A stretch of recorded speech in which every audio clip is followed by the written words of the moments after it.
Hello everyone, मी श्रद्धा. तर स्वागत आहे तुमचं माझ्या व्हिडिओमध्ये.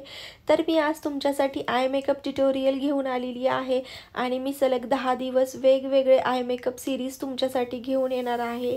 तर सर्वात अगोदर मी माझ्या डमीचा फेस क्लीन करून घेतला. त्यानंतर मी तिच्या आईजवर कन्सिलर अप्लाय केलं आणि ते सुद्धा ब्युटी ब्लेंडरच्या हेल्पने व्यवस्थित ब्लेंड करून घेतलं.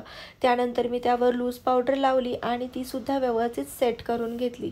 त्यानंतर मी तिचे आयब्रो डिफाईन करून घेतले आणि आय मेकअप करायला स्टार्ट केलं. मी आय शॅडो पॅलेटमधला लाईट ब्राऊन कलर तिच्या क्रीज लाईनवर अप्लाय केला आणि तो सुद्धा व्यवस्थित ब्लेंड करून घेतलं. त्यानंतर मी आय शॅडो पॅलेटमधलाच ब्लॅक कलर आणि पर्पल कलर दोन्हीही मिक्स करून मी तिचं आउटर कॉर्नर आणि इनर कॉर्नरला अप्लाय केलं आणि ते सुद्धा व्यवस्थित ब्लेंड करून घेतलं.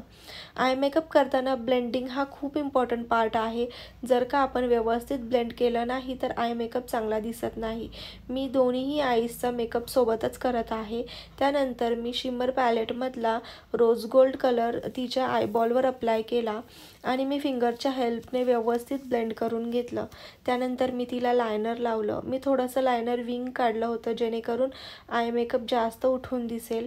त्यानंतर मी जो लाईट ब्राऊन कलर आय मेकअपला यूज केला होता तोच मी तिच्या लोअर लॅश लाईनला लावला आणि तो सुद्धा स्मॉल ब्रशच्या हेल्पने व्यवस्थित ब्लेंड करून घेतला. त्यानंतर मी तिच्या आईजला ग्रीन काजल पेन्सिल यूज केली आणि मी व्यवस्थित तिला ग्रीन काजल लावून घेतलं. त्यानंतर मी स्मॉल ब्रशच्या हेल्पने ते काजलसुद्धा ब्लेंड करून घेतलं.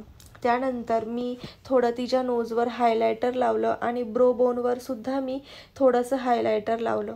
त्यानंतर मी तिच्या आईजवर लॅश लावून घेतले.